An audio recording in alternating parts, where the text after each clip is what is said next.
Our achievements are shaped by the strength of the foundations we set. Total commitment to excellence is paramount to attaining the ultimate in life's journey. Professor Olufumilayo Josephine Paramalam, Director of Studies, National Institute for Policy and Strategic Studies, NIPSS, is a highly respected member of the NIPSS community. Beautiful, hardworking, humble, and a dedicated leader, Professor Paramalam turned 60 recently. As part of her birthday impact celebration, activities were lined up to celebrate this scholar and trainer. Our package today brings to you the colorful events that drew dignitaries and prominent Nigerians from across the country. Thank you for joining us once more. I am Lydia Odije Ochi.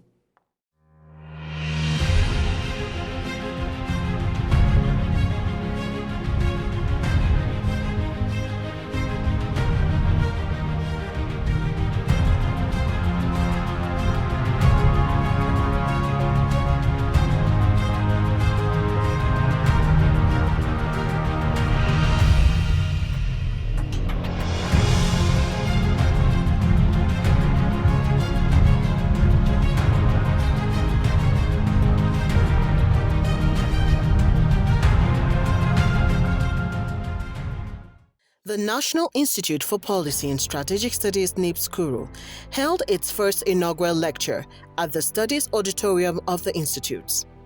The lecture was organized in honor of Professor Fumi Paramalam MNI with its theme, Putting Gender on the Agenda, an examination of policy and practice in Nigeria. Present at the event was the representative of the Gbongbom Jos, Damish Kakam John Hirse MNI.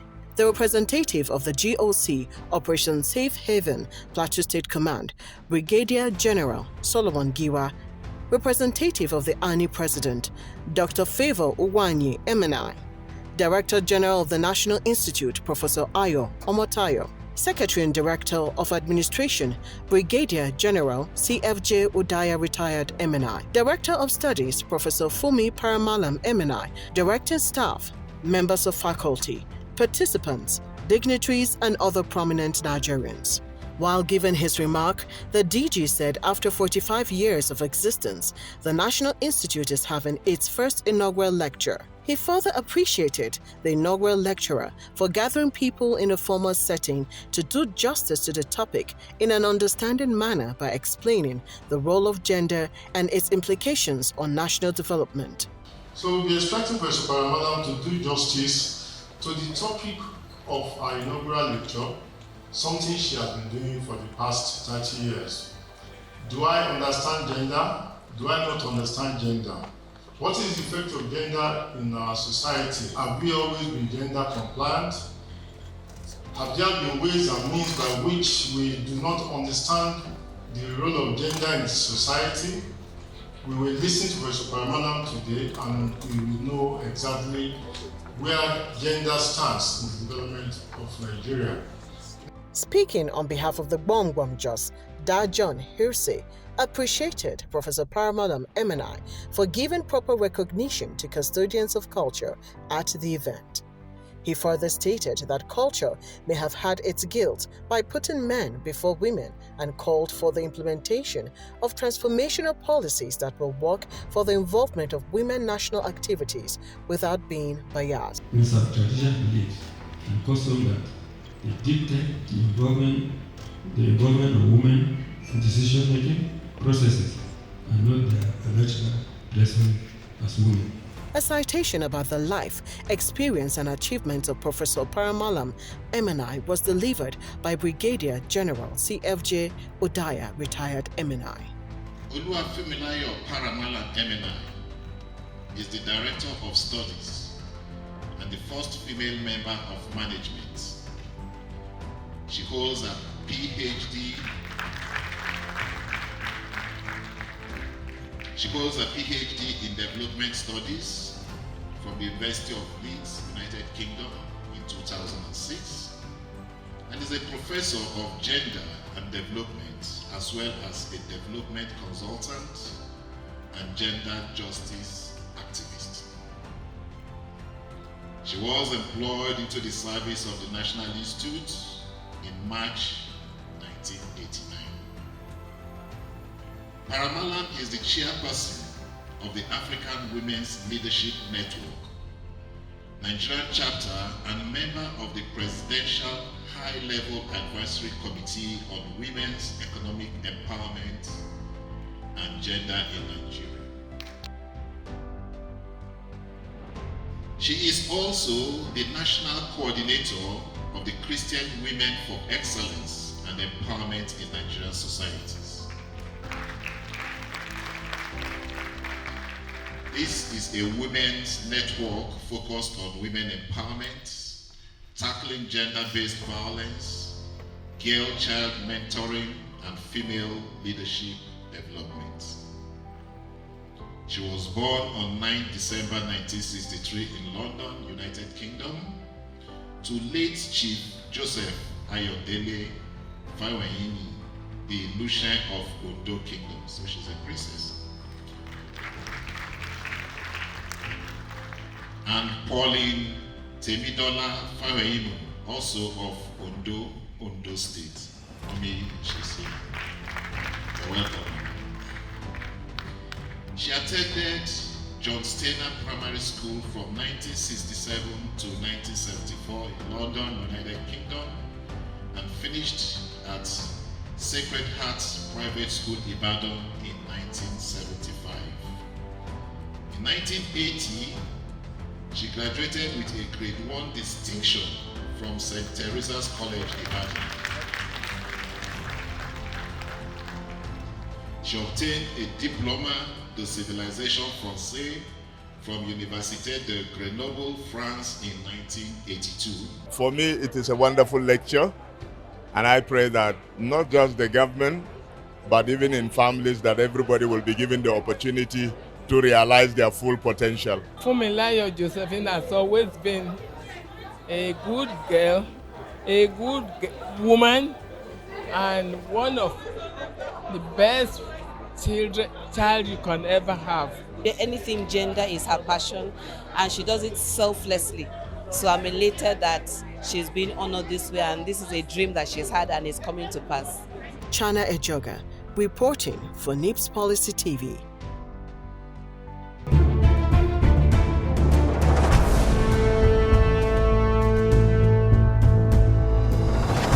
Today we are talking about putting gender on the agenda.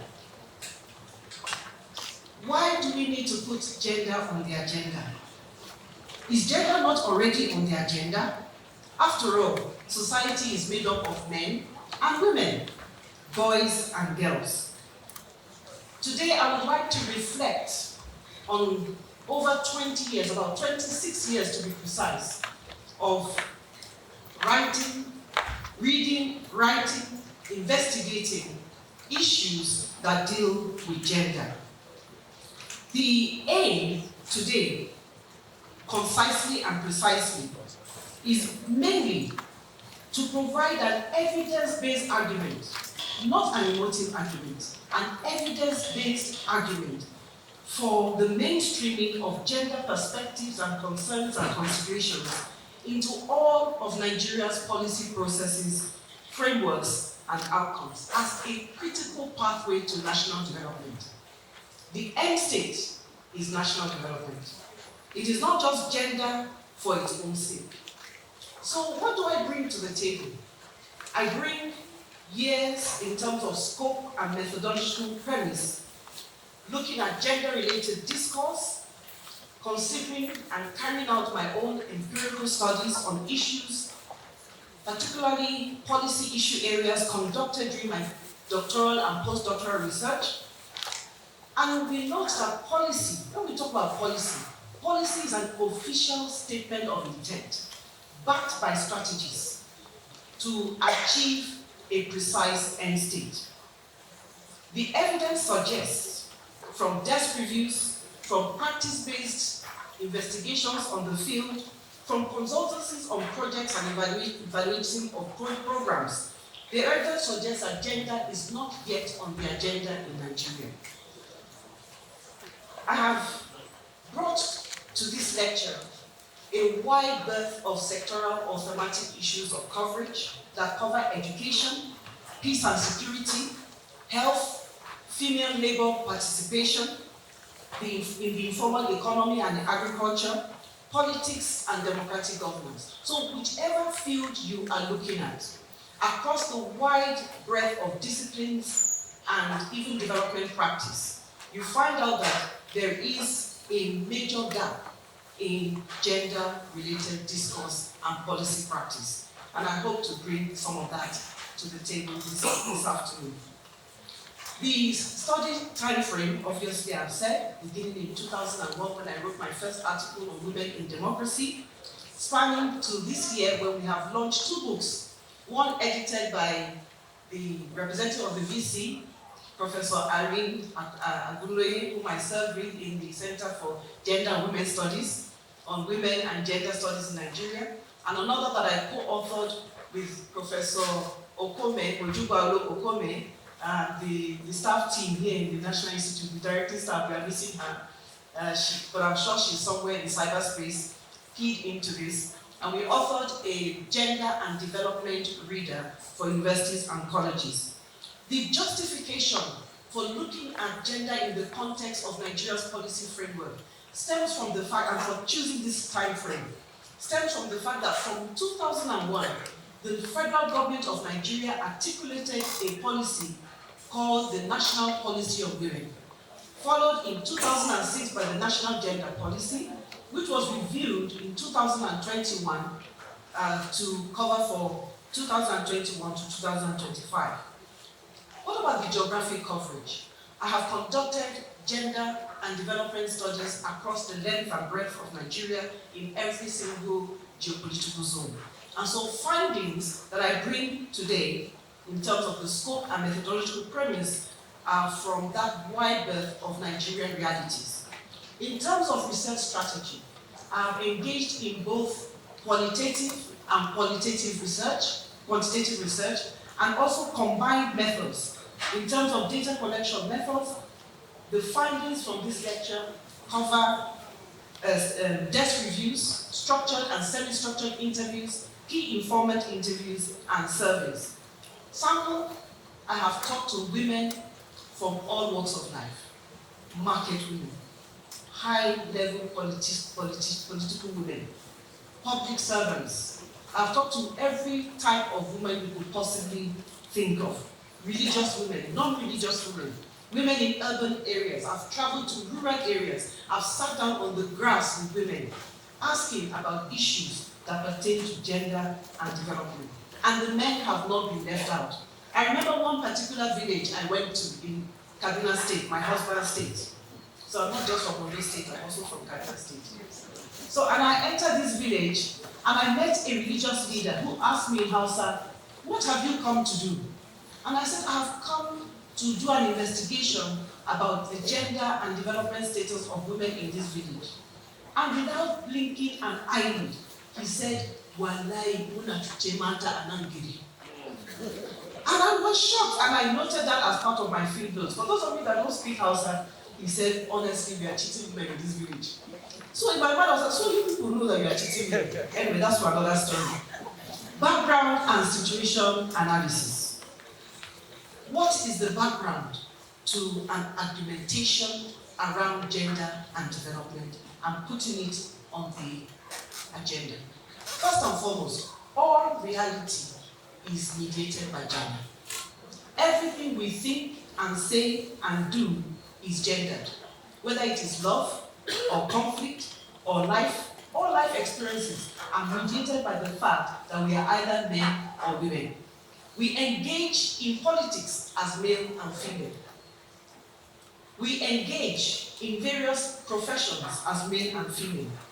And it is now critically received wisdom, or commonly received wisdom, I should say, across the globe, that gender is a critical planning variable for gender and for public policy, public sector performance, and development planning. And there are a plethora of studies that are contained in this lecture, and I'm glad you probably had a copy of the lecture. I have only 45 minutes, so I'll just be scratching the surface. But the empirical evidence suggests from scholarship, from development practice, that mainstreaming gender is a critical and a necessary success factor in policy outcomes. In other words, the more gender is mainstreamed in policy decisions, in policy processes, in policy structures, the more likely you are able to get a better public service delivery and development impact. More on the background and situation analysis. These Sustainable Development Goals on Leave No One Behind have made it a central aspect of this thrust to ensure that the 17 SDGs, is 169 targets, are all gender related. There is some aspect of gender concern in all of them. And the 2024 World Bank Strategy, 2024 to 2030 World Bank Strategy, has incorporated gender as a major approach to jumpstarting and accelerating development, particularly in developing countries. The African Union Agenda for 2063 has said very, very categorically that gender is a strong determinant of public policy outcomes, and it is key and central to the development of Africa in the next century. The African Development Bank in 2015 set up a gender equality index measurement framework. And that framework said eliminating gender inequality and empowering women could raise the productive potential of 1 billion Africans. Think about that. It will deliver a huge boost to the continent's development potential. And that's looking at countries across the span of Africa. So we have global and regional initiatives speaking to the issue of gender on the agenda. The evidence is stark, the evidence is abundant, and the evidence is very clear. But I put it to you, and the premise, the major premise of this lecture, is that gender is not yet on Nigeria's agenda the way it should be. The central argument is that if Nigeria is to truly develop, and if Nigeria does want to accelerate development, Nigeria can no longer afford to bury its head like an ostrich in the sand when it comes to gender. We must factor gender into development, because failure to factor it in has heavy cost on returns of investment. Now, I would like to paint this in a very stark way in terms of the statistics and the anecdotal evidence to show us Nigeria's precarious gender profile. Whether we are talking about human development indicators, or we are talking about observed reality in terms of the evidence on the ground in empirical studies, we find out that in literacy, there is a huge gender disparity. And that disparity is compounded by north-south variations. We talk about North Nigeria and South Nigeria. In terms of earned income, women earn 54% of all that men earn. In terms of health, there are major gender-specific health issues that affect men and women that need urgent attention for both men and women. The Gender Equality Index I referred to earlier by the African Development Bank highlights a number of poverty indicators that are directly related to gender. In other words, poverty is created and compounded by whether you are male or female. Empowerment is also measured by the Gender Equality Index. And what that simply means is that the extent to which a citizen of any country can participate in the governance or decision-making processes of their own communities in a manner that affects them positively is also a development concern. Participation in decision-making is a factor in poverty, in socio-economic development and growth. Probably that is why Kwame Nkrumah said, "Give me the political kingdom first, and all others will follow." I would like to just present some data on the literacy rate, maybe just a few human development data to show us the precarious nature of Nigeria's gender profile. And by the way, the Human Development Index of Nigeria over the last 15 years has lagged behind that of sub-Saharan Africa. So it is lower than the sub-Saharan African average. Let's look at literacy rate, for example. Nigeria has a youth board, so we look at ages 15 to 24, which is the hope of the next generation of African leaders and African public sector workers, private sector movers. It shows that you can see there on your screen that in undergraduate enrollment as of 2019, and this is the latest data available, and it is from the National Bureau of Statistics, males accounted for 54.45% and females 43.46%. It becomes worse, the figures become worse as you go higher. So in postgraduate enrollment is 60.82% for men and 39.18% for females. At doctoral level, it is even worse, with only 13.74% of all doctoral candidates being female. Let us look at political participation, gender representation in public office. And I'm talking about issues around politics and other areas, high-level public office. This is from the Nigerian Bureau of Statistics as well, and it looked at political or public office participation from 1999 to 2021 to cover our return to democracy. It found out that we've had 100% male representation, 0% female representation at vice presidential and presidential level. Secretaries to government, 100% male and 0% female. Judicial officers, slightly doing better there, 32.35%, is the other way around. I apologize, that's a mistake. It's 67.65% male and 32.35% female. In ministerial appointments, 86.27% male and 13.7% female. In senatorial appointments, 84.09% male and 15.91% female. Now, that is just a tip of the iceberg. In the lecture, you see I reel out a lot of gender statistics that relate to human trafficking, that relate to the health sector, that relate to gender-based violence, female and male labor force participation, and a whole lot of other areas that impact directly on the status of Nigeria among the Community of Nations. I would just like to apprise you very quickly on some of the conceptual and theoretical drivers of my analysis. What is the framework within which I bring this argument for gender, for putting gender on the agenda to bear?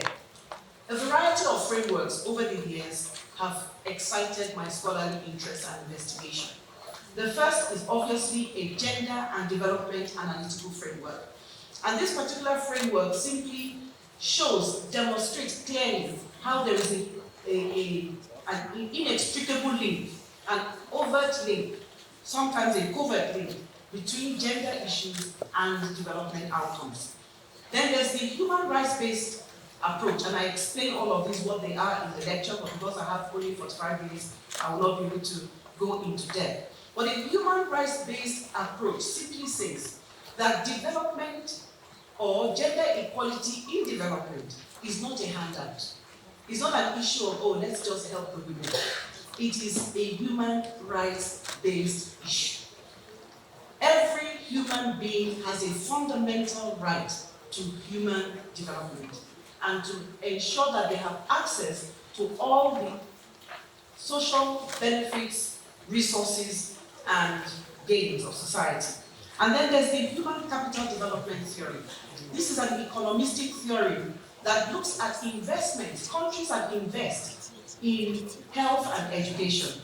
And the theory has it that the more countries invest equitably and equally in the education and health status of males and females, the more likely that society is to achieve national productivity and economic growth. So, gender, therefore, is a policy issue, it is a development issue, and it is also a security issue. I want to look at it first as a development issue, looking at the definition of development by Todaro. Todaros define development as the sustained elevation of an entire society, emphasis on the word entire, and social systems towards a better and more humane life. In other words, the SDGs got it right. We can leave no one behind. The elevation has to be of the entire society. They went on further to say that development is a multidimensional process involving major changes in social structures and popular attitudes. Nigeria cannot change if the mindset does not change. Gender cannot be placed on the agenda if the mindset of policy actors, policy implementers, does not change. So changes in popular attitudes and national institutions, as well as the acceleration of economic growth, the reduction of inequality, and the eradication of poverty. In other words, inequality is an indicator of underdevelopment. What are the core values of development? Excuse me, please. The first is sustenance. That is the basic thing that every human being needs. The provision of basic needs, food, shelter, and security. But the second, according to Todaro, is self-esteem. Self-esteem comes from self-worth, respect, the ability to self-actualize, and the ability not to be a tool for the use of others. And thirdly, freedom. Freedom in both the positive and negative sense. Freedom from fear and coercion, the freedom to maximize your human potential, and the freedom to belong with community, without shame and without pain. You will see why these are all gender and development issues. I refer once again to Naila Kabir, who said why gender is a development issue is because of the issue of poverty. She said gender inequality is part and parcel of the processes of causing and deepening poverty in a society, and must therefore constitute part and parcel of measures to eradicate poverty. Therefore, poverty is multi-dimensional. It's not just about income, it's not just about naira and kobo. It's also about the tangible and non-tangible dimensions. It's also about strategic choice. Choice is a development resource. So therefore, in this sense, gender refers to the value, the identity, and the roles, and the social culturally ascribed to persons on the basis of biology and sex, or biological sex, as well as the rights and opportunities and privileges, the status and the power that males and females derive from them. And that is why the bottom line, according to Paul Farmer, who I quoted earlier, is that the human need for sustenance, the human need for self-esteem, and for freedom are universal to men and women, but they are not equally and equitably accessible as a result of structural inequalities that produce gender disparities with negative impacts for individuals, families, communities, and nations. Everybody suffers from gender inequality. Now you may say, well, that's a white man in a white suit talking, and then very often those of us in gender development, we are accused of bringing Western ideology. We are told that, oh, you are talking, you people are talking, sometimes not African culture. So let's come home. Let's come home and listen to Nelson Mandela. Nelson Mandela said, freedom cannot be achieved unless the women have been emancipated from all forms of oppression. He also said, the legacy of oppression weighs heavily on women. As long as women are bound by poverty, and as long as they are looked down upon, human rights will lack substance. As long as outmoded ways of thinking prevent women from making a meaningful contribution to society, progress will be slow. As long as the nation refuses to acknowledge the equal role of more than half of itself, it is doomed to failure. Those were the words, not of a white man in a black suit, but of our own Nelson Mandela. So now I would like to look at gender as a security issue. I talked about it as a development issue.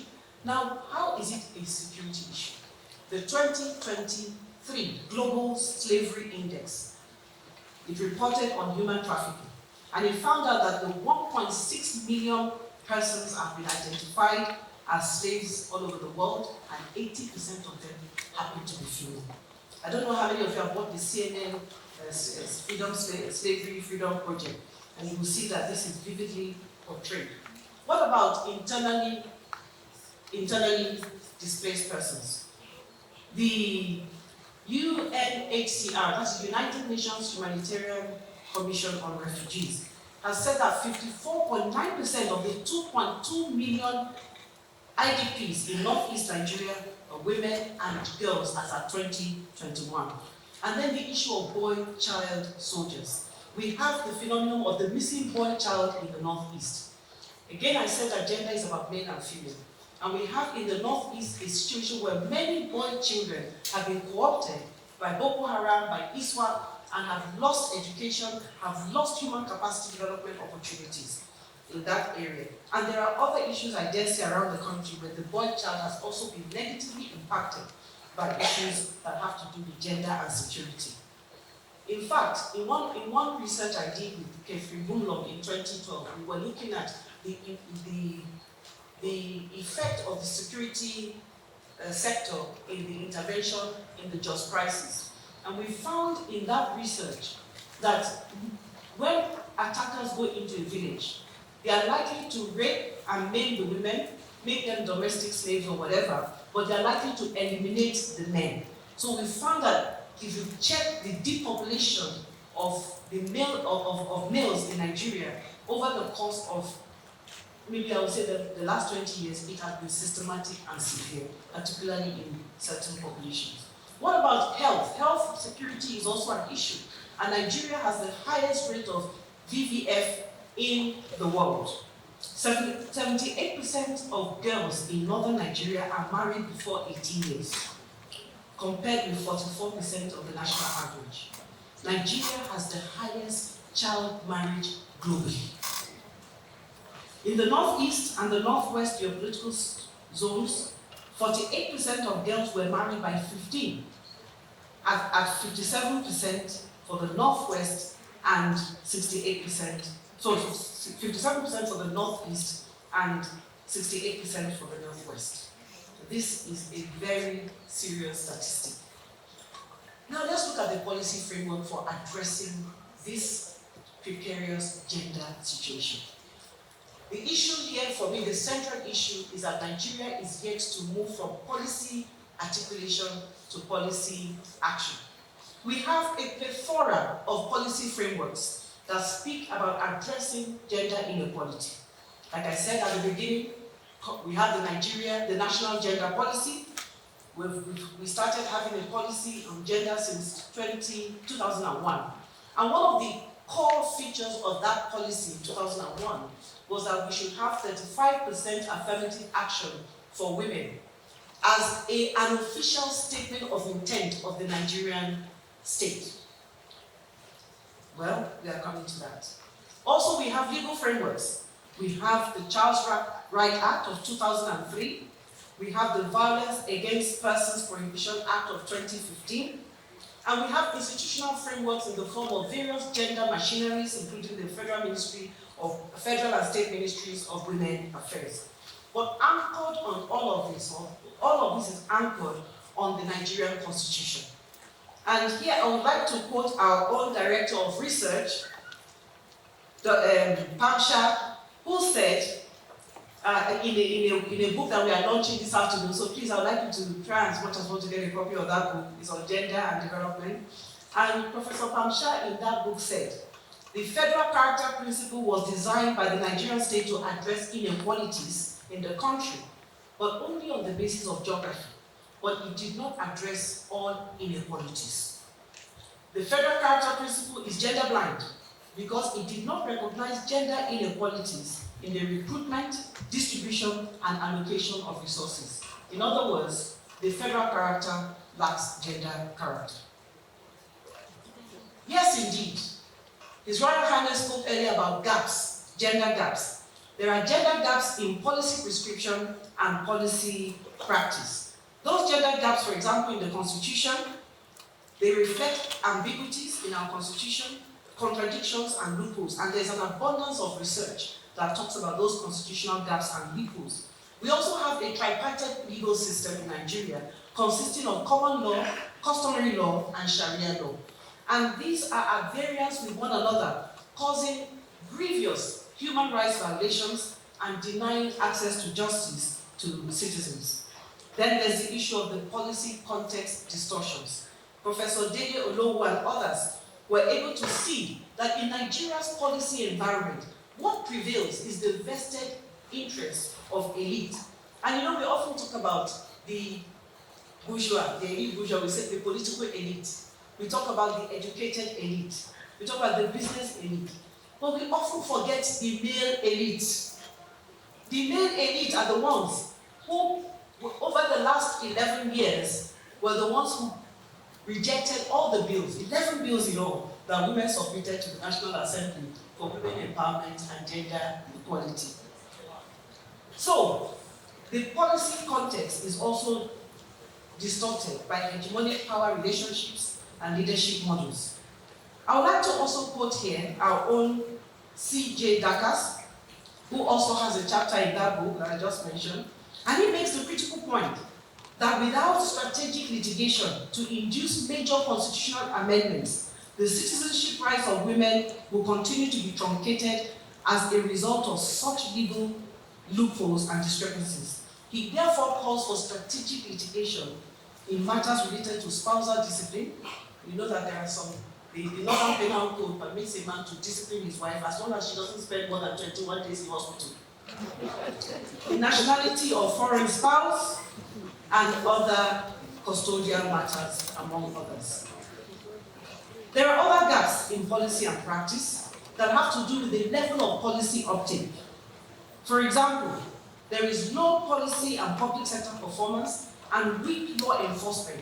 And I cited the example of the 35% affirmative action. 35%. We are not even half of that yet. Legislative backing. Up till now, the national gender policy does not have any legal backing, and there is no public awareness about the level and the nature of tolerance for violence in society. Therefore, I would like to highlight 4 focal areas of gender-inclusive governance that demand that we begin to think of how to put policy, gender policy, on the agenda. Here, I want to quickly go to the way forward. What is the way forward? Let me highlight 4 areas. The first has to do with human capital investments in education and health to strengthen human capacity. Nigeria is an eagle flying with one wing, and even the one wing is broken. It needs repair. So we need to bring out more investments in education and in health, just as other countries have done and have been able to kickstart and jumpstart their societies.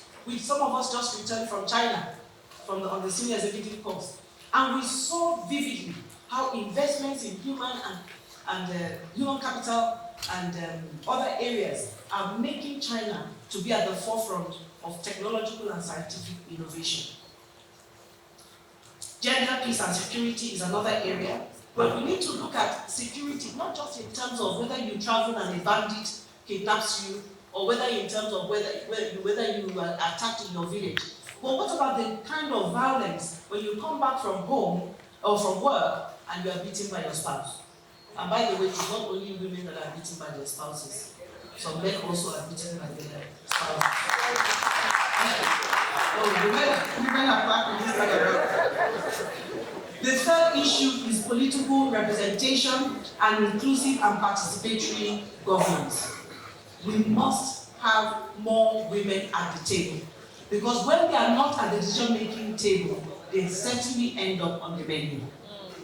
Efficiency and national productivity in harnessing the entire human resource base. It is high time that the latent resource base of half the population of Nigeria should be activated, mobilized, and redirected reconstituted for major and massive development input. Therefore, I would like to bring some recommendations and implementation strategies that will engender the Nigerian political space through long-term system repair. I have a total of about 6 or 8 recommendations in the lecture. I will just quickly run through 2. Recommendation 1. It has to do with national value reorientation. We have to begin by thinking differently.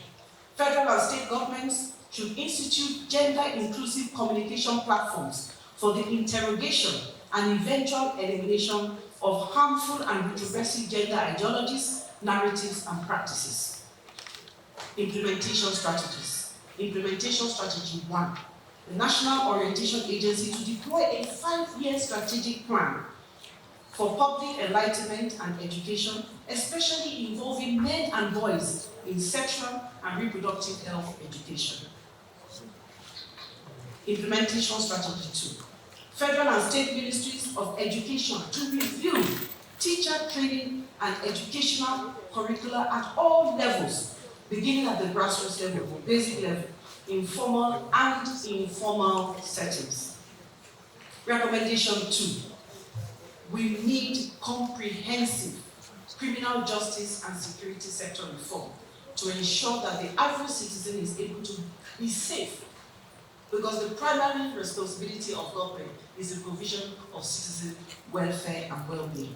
Federal and state governments should institutionalize human rights, institutional human rights promotion, and protection through comprehensive criminal justice and security sector reform. And what about the implementation strategies? Number 1, federal and state ministries of justice are to put in place necessary measures to effectively and efficiently implement the Administration of Criminal Justice Act 2015 at national and subnational levels. One of the points I make in the article, and I got this from one of the participants that I supervised some years back, who did a comprehensive study on ABJA. That piece of legislation was ostensibly to speed up access to justice for every citizen in Nigeria across the board.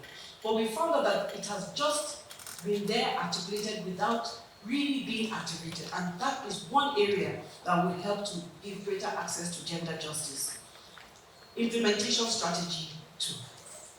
Federal and state ministries of justice to deploy functional special courts, emphasis on the word functional, such as family courts at federal, state, and local government levels to facilitate speedy access to justice. Nowadays, a lot of Nigerians don't even bother to access the courts because they know that they are not going to get justice, or they know that they are going to be delayed, and so many other things. So we need that speedy access to justice. Like I said, these are just 2 of the many recommendations I have made for sake of time. I will now go to my conclusion. And in conclusion, I would like to say this.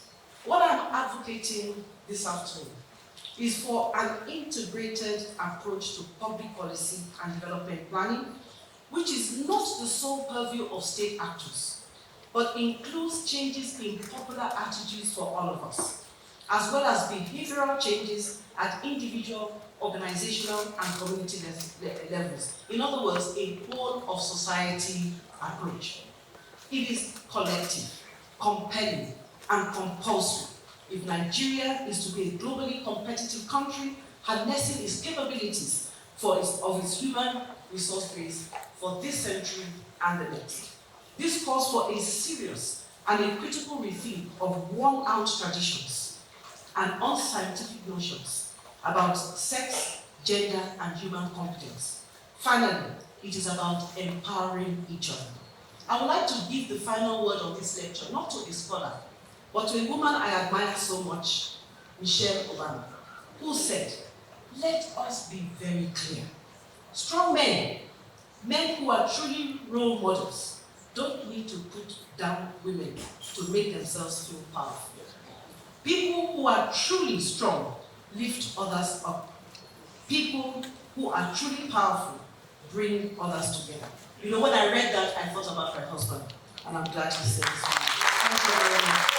And my recommendations are on my literature, my references are on the screen. I thank you for listening. Keep watching. Keep watching. Keep watching NIPSS Policy TV.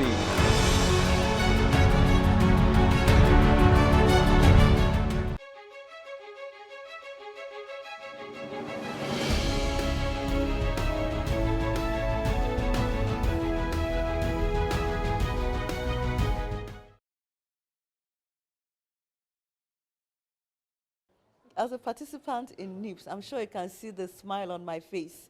I would say being a participant in NIPSS was an absolutely lovely experience for me. From the moment I came in, for the 10 months I spent here, it was awesome. It taught me a side of me, and I saw a side of me that I did not know I had. It brought out the best in me, and it actually allowed me to think more than or beyond how I used to think. And being in NIPSS brings out something deep within you that if you really want to be a participant and not just passing through. And I ensured that I made the best use of NIPSS. Study-wise, games-wise, I'm not a games person, but I woke up almost every morning to go for the morning walking, morning jogging. And then the directing staff, then it was at Sec 43, 2021. We were told when we come in, drop whatever airs you have at the gate and come in. And it was like back to school, another experience. And it made me have friends, brothers, sisters for life, because we are now a community. Sec 43 is a family.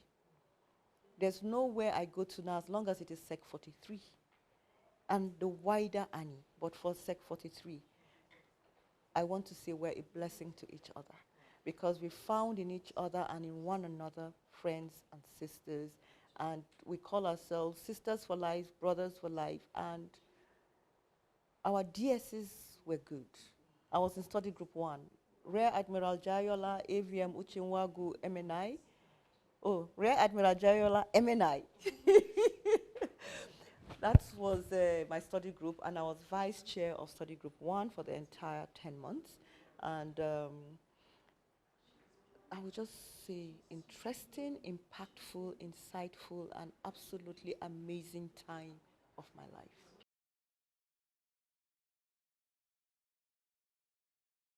I will not say it's an elitist group, because anyone who is in ANI must have passed through NIPSS in a way that has made you look at the broader society, because you're a member not of your community, but of the country and the world at large, because you have to stop thinking of yourself and your community or your ethnic group or your religion. No, it transcends above all that. Being a member of ANI makes you look at the world in a different light, because you are first and foremost a human being, and we're discussing humanity. We're not talking about the little things that make us divide, or rather divisive in Nigeria. In Nigeria, we have too many different camps. Yes, they say we're elitists, but are we really elitists? I doubt we are, because we are all in our different sectors, in our different strata of society. You have those who are up there, and you have those who are down there. But we're all one. As long as you're a member of ANI, you are one. It makes no difference where you come from, who you are, and we would resist any form of, how will I put it now, segregation, because that is not what we are here for.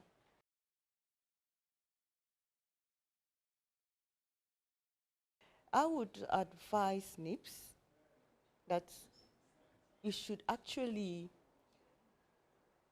in bringing in participants, I know, yes, in the present dispensation or in the present realities of our economy, it's a bit difficult to run the institute. But the fact that you have too many people, you make it unwieldy. You begin to make it unwieldy, you lose the essence of why the institute was set up in the first instance.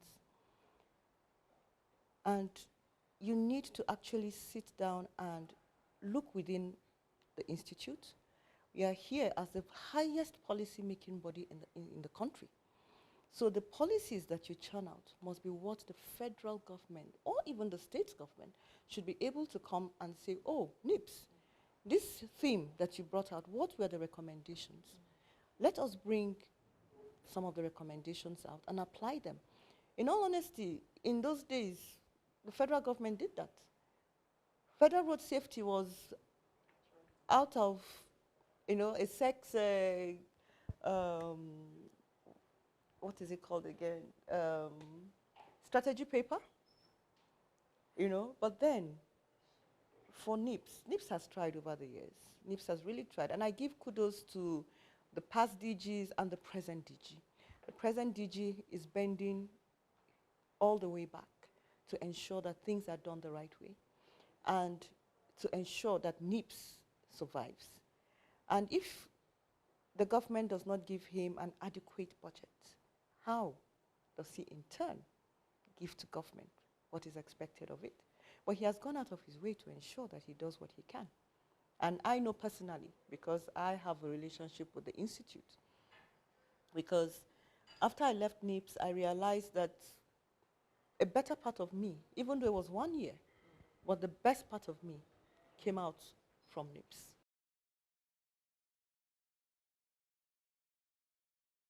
For anyone who wants to be, well, when you say like me, I don't understand when you say like me. Oh, an MNI, okay.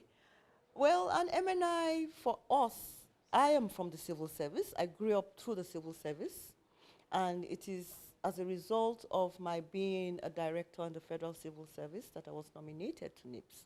And then, as God would have it, immediately I left NIPSS. I was nominated. My state was vacant for PAMSEC. So that's how come I ended up going for the exam, passing the exam, and today, by the grace of God, I'm the PAMSEC. So my advice would be, keep working hard. Don't look for the shortcuts, even though shortcuts can be very good, but more often than not, the best cut is when you go through things the right way. Make sure you do the right things, your integrity, your character. Because if you do not have a good character, you can't expect to actually be in NIPSS. Because NIPSS shapes you better. It makes you a much better person. If you do intend to pass through NIPSS, it makes you a better person, your character-wise, integrity, and to be honest, it makes you have friends all over Nigeria. And that is why we are called elitists, when we are not elitists. Thank you.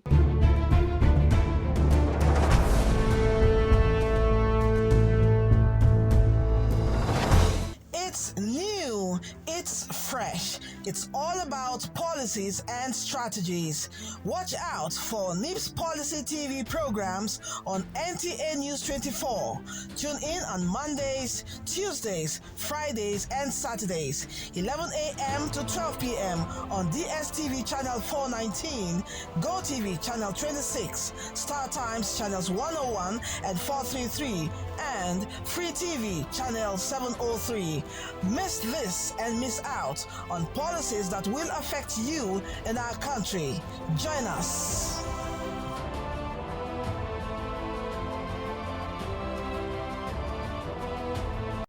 Exceptional achievements are within our reach when we stand tall on the foundation of personal integrity, hard work, and unwavering determination. We salute Professor Olufumilayo Paramalam's unwavering commitment to outstanding personal performance, which serves as a reflection on the indelible mark she has made on the landscape of women's leadership in Africa. That's our package today. Thank you for watching always. I am Lydia Odijochi. See you next time.